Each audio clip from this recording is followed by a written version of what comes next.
కేటీఆర్ గారు చాలా అంటే 10 సంవత్సరాలు వాళ్ళు చేసినటువంటి అంతా మర్చిపోయి ఇవాళ మేము ప్రతిపక్షంలోకి వచ్చాం కాబట్టి ఇవాళ మేము ఏం చేసినా కరెక్టే, గతంలో చేసిన 10 సంవత్సరాలంతా తూచ్ అనే విధంగా కేటీఆర్ గారు మాట్లాడుతున్నారు. ఇవాళ వాటికి సంబంధించి తను మాట్లాడిన విషయాల పట్ల ఈ సమాజానికి వాస్తవాలు నిజాలు తెలవాలన్నటువంటి ఉద్దేశంతో నేను ఈ వీడియో చేయబోతున్నాను. కాబట్టి తెలంగాణ సమాజం వాస్తవాలు తెలుసుకోవాల్సిన సమయం ఆసన్నమైందని నేను అనుకుంటున్నాను. సో ఫస్ట్ ఆఫ్ ఆల్ ఆ వీడియో ఏంటో ఒకసారి వినిపిస్తే మీరు వినండి. రేవంత్ రెడ్డి గారి ప్రభుత్వ వ్యవహారం చూస్తుంటే ఇందిరమ్మ రాజ్యం అంటే తిరిగి ఎమర్జెన్సీ రోజులను గుర్తుకు తెచ్చే విధంగా ఆడబిడ్డలను జైల్లో పెట్టడమే ఇందిరమ్మ రాజ్యం అన్నట్టుగా వ్యవహారం చేస్తా ఉంది. ఇవాళ రాష్ట్రంలో ఈ ప్రభుత్వం గురించి చర్చ వస్తే ఖచ్చితంగా ఖండితంగా మాట్లాడుతున్నారు. ఈ ప్రభుత్వం మమ్మల్ని మోసం చేసి వచ్చింది. రేవంత్ రెడ్డి కాంగ్రెస్ పార్టీ అరిచేతిలో వైకుంఠం చూపెట్టి 6 గ్యారంటీలు 100 రోజులోని అడ్డమైన మాటలు చెప్పి 420 హామీలిచ్చి గద్దెనెక్కిండ్రు అనే మాట ఒక్కరు కాదు, రాష్ట్రంలోని ప్రతి. సో విన్నారు కదా, ఎమర్జెన్సీ గురించి మాట్లాడినారు. ఇందిరాగాంధీ ఎమర్జెన్సీ అని మాట్లాడితే ఆ ఎమర్జెన్సీ ఇవాళ తెలంగాణ రాష్ట్రంలో ఉందని తెలియజేస్తే మీ బానిస సంఖ్యల నుంచి తెలంగాణ ప్రజలకి స్వేచ్ఛావాయులు ఇవ్వడంలో ఇవాళ ఇందిరమ్మ సర్కారు సహాయపడింది. అది ఇందిరమ్మ సర్కారు రేవంత్ రెడ్డి గారు చేసిరన్నది మర్చిపోతే ఎట్లన్నా, అది వదిలేసి ఇవాళ ఎమర్జెన్సీ అంటే మనం చెప్పుకునేటివి ముఖ్యంగా ఈ సమాజానికి తెలియాల్సినటువంటివి. ఆల్రెడీ ఇందిరమ్మ యొక్క పథకాలు అనుభవించినటువంటి నా ఆడబిడ్డలు, బలహీన వర్గాలు, అలాగే పూర్తిగా కింద ఉన్నట్టు బిలో పావర్టీ లైన్ లో ఉన్నటువంటి వాళ్ళకి ఆడబిడ్డల భూములకు హక్కులు ఇవ్వడం, ఆడబిడ్డలకు ఆస్తులకు హక్కులు ఇవ్వడం, ఆడబిడ్డకి ఇంటిని తన పేరు పైన చేయడం, ఆడబిడ్డలకు పూర్తి స్వేచ్ఛ స్వాతంత్రము, సో ఆడబిడ్డలకి పూర్తిగా సమాన హక్కులు కల్పించడం, రాజకీయాల్లో రాణించాలని, ఆడబిడ్డలకి ఆర్థిక స్వతంత్రము ఇవ్వాలని చెప్పి సెల్ఫ్ హెల్ప్ గ్రూపులను తీసుకొచ్చి ఇవాళ వాళ్ళని ఈ దేశంలో మొట్టమొదటిసారిగా గుర్తించిందే ఇందిరమ్మ. ఇది ఆడబిడ్డల పట్ల ఇందిరమ్మకు ఉన్నటువంటి గౌరవం. ఇవాళ మీకున్నటువంటిది ఏంటి? ఆడబిడ్డలను ఇదే ఖమ్మం జిల్లాలో కోయబిడ్డలు అటవీ భూమి సాగు చేసుకునే ఆడబిడ్డను బట్టలిప్పి చెట్టుకు కట్టేసిన వైనం నీ చరిత్ర. అలాగే ఇదే ఆడబిడ్డలు పచ్చి బాలంతలను చూడకుండా ఖమ్మంలో పోడు వ్యవసాయం చేసుకునే ఆడబిడ్డలను గర్భిణితో ఉన్నటువంటి నిండు శూలాల నుండి అప్పుడే ప్రసవించినటువంటి చిన్న పసికందును ఒళ్ళో పెట్టుకొని జైలుకు తీసుకెళ్లినటువంటి దుర్మార్గపు పాలన నీది. ఇవాళ ఆ ఖమ్మము జైల్లో ఆడబిడ్డలను జైలుకి తీసుకెళ్తే ఆనాడు నేను హ్యూమన్ రైట్స్ కి, ఉమెన్ కమిషన్ కి నేను కంప్లైంట్ ఇచ్చిన, నేను సాక్ష్యం దానికి. వాళ్ళతో నా బియ్యాన్ని ఒక రూమ్ లో వేసి జల్లెడ పట్టించి వాళ్ళని చాలా అతి దారుణంగా హింసించినటువంటి చరిత్ర నీది, నీ అయ్యది. నీవు మహిళల గురించి, మహిళల పట్ల గౌరవం గురించి, మహిళల ఆత్మ గురించి మాట్లాడితే ఎట్లన్నా నవ్వుకుంటుంది. దయ్యాలు వేదాలు వల్లించినట్టుంది మీరు చెప్పేటువంటి భాష. ఇవాళ రేవంత్ రెడ్డి గారు మహిళల యొక్క సర్కారు గురించి ఆలోచిస్తున్నారు. ఈ రాష్ట్రంలో ఏ స్కీమ్ అమలు చేసినా, ఏది తీసుకొచ్చినా కూడా నా ఆడబిడ్డలు సెల్ఫ్ హెల్ప్ గ్రూప్ మహిళలను 1 కోటి మంది మహిళలను కోటీశ్వర్లు చేయాలన్నటువంటి కళతోని సాకారం అయ్యే దిశగా మొన్న కదా మహిళా దినోత్సవం నాడు నీ కళ్ళు దొబ్బినాయని అడుగుతున్నాను. పచ్చకామర్లకి లోకమంతా పచ్చగా ఉన్నట్టుగా కేటీఆర్ గారికి మతి భ్రమించింది అధికారం కోల్పోయినాక. కాబట్టి వాస్తవాలు కనిపిస్తలేదు. దానికి పిల్లికి ఎలుక సాక్ష్యం అన్నట్టుగా ఎంట 2 ఆడబిడ్డలను పెట్టుకొని పోయినావు. అదే పక్కనున్నటువంటి సునీతా లక్ష్మారెడ్డి గారు, అలాగే మాజీ మంత్రిగా ఉన్నటువంటి సబితా ఇంద్రారెడ్డి గారు, ఈ సబితమ్మని మహిళగా మొదటిసారిగా హోమ్ మినిస్టర్ చేసిన ఘనత కాంగ్రెస్ పార్టీది. మహిళా శిశు సంక్షేమ శాఖ మంత్రిగా చేసింది సునీతా లక్ష్మారెడ్డి గారు, అది కాంగ్రెస్ పార్టీది. ఇవి మర్చిపోతే ఎట్లా? కుడి ఎడమలుగా 2 పెట్టుకొని మహిళల గురించి కాంగ్రెస్ పార్టీ ఏం చేసింది, ఎమర్జెన్సీ గురించి మాట్లాడుతున్నావు అంటే నీ రాజకీయాల కోసం ఎవరినైనా ఏ స్థాయికైనా దిగజారుస్తామని ఈ వీడియో చెప్తుందని సందర్భంగా గుర్తు చేస్తున్నా. ఇదే నీ పాలనలో 2017లో ఆడబిడ్డలు, పసికందులు, తల్లి ఎంతో మన చిన్నగా అంటే అప్పుడే వాళ్ళ యొక్క డెలివరీ అయినటువంటి వాళ్ళు పసికందులు ప్రాణాలు కోల్పోతూ మాతా శిశు మరణాలు జరుగుతుంటే ఇదే సునీతా లక్ష్మారెడ్డి గారు, ఇదే సబితా ఇంద్రమ్మారెడ్డి గారితో కలిసి నేను కార్యక్రమం చేసిన.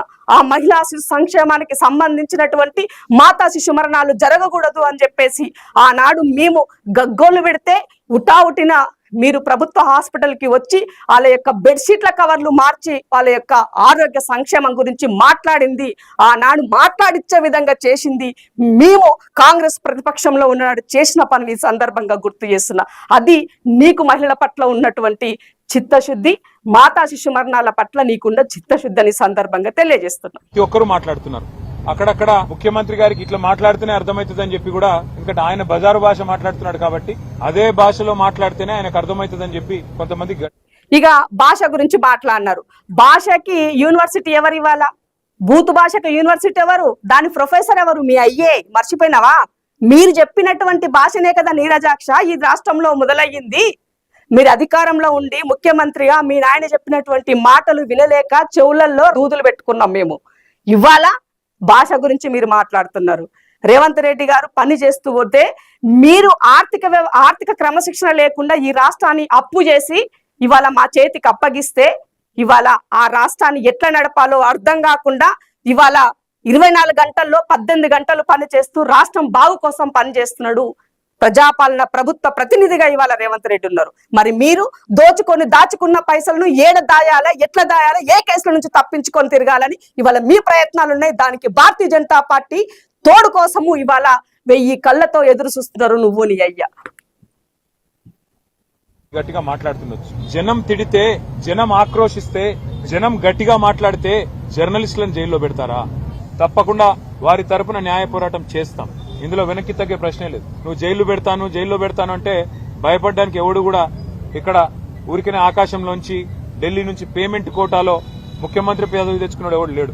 ఇక్కడ మరొక విషయం గుర్తు చేయాల్సిన అవసరం ఉంది. జర్నలిస్టుల పట్ల ఎంతో ప్రేమ ఉన్నట్టుగా ఇదే జర్నలిస్టులను ప్రశ్నించే గొంతుకలుగా ఆ రోజు పనిచేసినటువంటిని మీరు ఎంతమందిని అరెస్ట్ చేయలే? ఇవాళ ఫస్ట్ రేవంత్ రెడ్డి గారు అధికారంలోకి రాగానే మీరు ఒక వీడియో కాన్ఫరెన్స్ పెట్టి ఏం చెప్పినారు? రేవంత్ రెడ్డి సోషల్ మీడియా ద్వారా అధికారంలోకి వచ్చినాడు కాబట్టి నేను కూడా ఒక 30 ఛానల్లో, 100 ఛానల్లో, 300 ఛానల్లో పెట్టబోతున్నా, 100% మిమ్మల్ని గద్దదించబోతా ఈ వీడియో యూట్యూబర్ల ద్వారానే మీరు చెప్పినారు. దాంట్లో భాగంగానే ఇవాళ సో కాల్డ్ పీపుల్ మొత్తం అందరూ కూడా ఎవరెవరి పేర్లు నువ్వు చిట్టా చూపించి చెప్పినావో వాళ్ళందరూ కూడా మీ పెయిడ్ ఆర్టిస్ట్ లో భాగంగానే ఇవాళ ఇది జరుగుతుందని గుర్తుపెట్టుకోవాల్సిన అవసరం ఉంది. దీనికి చిన్న ఎగ్జాంపుల్ ఇస్తా మీకు. ఇదే రేవతి గారి గురించి మీరు బాధపడుతున్నారు కదా. ఈ రేవతి గారు మీరు అధికారంలో ఉన్న నాడు మోజో టీవీ పట్ల ఆమె పైన మీరు కక్ష సాధింపులు చేస్తే ఆ రోజు మాలాంటి వాళ్ళం అండగా నిలబడ్డాం. మరి ఇవాళ ఆమె ఒక నేషనల్ ఛానల్లో పనిచేసి వచ్చిందని చెప్పినటువంటి రేవతి గారికి జర్నలిజంలో ఉన్నటువంటివి ఏమి తెలియదా? జర్నలిజం అంటే ఏందో తెలియదా? జర్నలిజం అంటే ఏంటి? ప్రజలకు, ప్రభుత్వానికి వారధిగా ఉండాలి. తప్పు చేస్తే ఎత్తి చూపాలి. ఆ తప్పు సర్దిద్దే పనిగా ప్రభుత్వం సరి చేసుకునే విధంగా పని చేయాలి. కానీ ఒక పెయిడ్ ఆర్టిస్టులను లేనటువంటి క్రియేట్ చేసి వాళ్ళ ద్వారా ముఖ్యమంత్రి గారి భార్యను, ముఖ్యమంత్రి గారి పిల్లలను తిట్టించడం సంస్కారం అవుతుందని అడుగుతున్నాను నేను. తను కూడా ఒక మహిళనే కదా, మీరు మహిళనని చెప్పినారు కదా, ఇళ్లలో ఉన్న మహిళ గురించి తిట్టాల్సిన అవసరం మీకేంటి అని అడుగుతున్నాను. అది జర్నలిజమా? మీనింగ్ ఆఫ్ ద జర్నలిజం ఏం చెప్పదలుచుకున్నారు? నోరేసుకొని అరవడం కాదండి, ఆలోచించండి, ఆత్మ పరిశీలన చేసుకోండి. ఇదే జర్నలిస్ట్ సోదరి, ఇదే రేవతి గారి పేరు చెప్పారు కదా, మార్చి 8వ తారీఖు నాడు ఆమె ఒక వీడియో రిలీజ్ చేసింది. 7 సెకండ్ల వీడియో. ఈ సమాజం తెలుసుకోవాల్సిన అవసరం ఉంది. ఎందుకు అనంటే చంద్రబాబు నాయుడు గారు 850 ఎకరాలకి సంబంధించి రేవంత్ రెడ్డి గారికి గిఫ్ట్ గా ఇచ్చారు. ఏంటండి గిఫ్ట్? ఆయన ఉన్నప్పుడు జరిగినటువంటి దానికి కోర్టు కేసు కొట్టేస్తే అది ఆటోమేటిక్ గా తెలంగాణ ప్రభుత్వానికి వస్తుంది. అప్పుడు రేవంత్ రెడ్డి గారి గిఫ్ట్ ఎట్లా అవుతుంది? తెలంగాణ ప్రజల సొమ్ము. అది తెలంగాణ ప్రజలకి తిరిగి వచ్చినందుకు ఆనందపడాల్సింది పోయి అది రేవంత్ రెడ్డి గారి గిఫ్ట్ అంటే ఏంటి లెక్క? అంటే రేవంత్ రెడ్డి ఇంటికి తీసుకెళ్తాడా, లేకపోతే రేవంత్ రెడ్డి అల్లుడికి గిఫ్ట్ గా ఇస్తాడా? మీ ఉద్దేశం ఏంటి? ఎందుకంటే గతంలో మీరన్నీ కూడా ప్రభుత్వ సొమ్మును, ప్రభుత్వ భూములన్నిటి కూడా ప్రైవేటు పరం చేసుకొని వివిధ రంగాల ద్వారా మీరు సొమ్ము చేసుకున్నారు కాబట్టే మీ యొక్క చీకటి కోణం అందులో ఉంది కాబట్టి ఇవాళ అవన్నీ మీకు యాదికి వస్తున్నాయని ఈ సందర్భంగా గుర్తు చేయదలుచుకున్నా. అలాంటి ఆమె ఆ వీడియోలో ఏమీ లేదు, మీరు వినండి, ఏమీ లేదు, పుత్త బోగస్. కానీ జెన్యున్ గా ఉన్నటువంటి అంశాన్ని కూడా రేవంత్ రెడ్డి ఏమో చేయబోతున్నారు అనే విధంగా ఒక అపోహ కల్పన, ఒక స్టోరీ చేశారని చెప్పాల్సిన పరిస్థితి ఏర్పడ్డదని ఈ సందర్భంగా గుర్తు చేస్తున్నా. అంటే ఆమె ఏం చేసిందని మీరు అడిగిన దానికి నేను నిదర్శనంగా ఇవి చెప్పదలుచుకున్నాను ఈ సందర్భంగా. అలాగే ఒక జర్నలిస్ట్ అంటే ఏం చేయాలి? ఎక్కడైనా ఒక క్రైమ్ కనబడ్డా విజువల్ పూర్తిగా మనం చూపించాం, బ్లర్ చేస్తాం. ఒక అన్పార్లమెంట్ లాంగ్వేజ్ వస్తే బీఫ్ సౌండ్ ఇస్తాం. ఇది కూడా తెలియని జర్నలిజం. ఆమె జర్నలిస్టు ఇంగ్లీష్ ఛానల్లో, హిందీ ఛానల్లో, పెద్ద ఛానల్లో ఢిల్లీలో పనిచేసి వచ్చినని చెప్పుకుంటారు. ఇదా జర్నలిజం? మహిళల ద్వారా ఈ ప్రభుత్వాన్ని బద్నాం చేయొచ్చు అన్న ఒకే ఒక సాకుతోటి ఇవన్నీ కార్యక్రమాలు మీరు తీసుకున్నట్టుగా ఈ సమాజానికి అర్థమవుతుంది. మేము పార్టీలకు అతీతంగా తెలంగాణ ఉద్యమంలో పనిచేసిన బిడ్డగా జర్నలిజాన్ని గౌరవించేటువంటి వాళ్ళం. కాబట్టి ఇవాళ మీరు తప్పుదోవ పట్టిస్తే మేము తప్పుదోవలో పడం. వాస్తవాలు తెలుసుకోండి.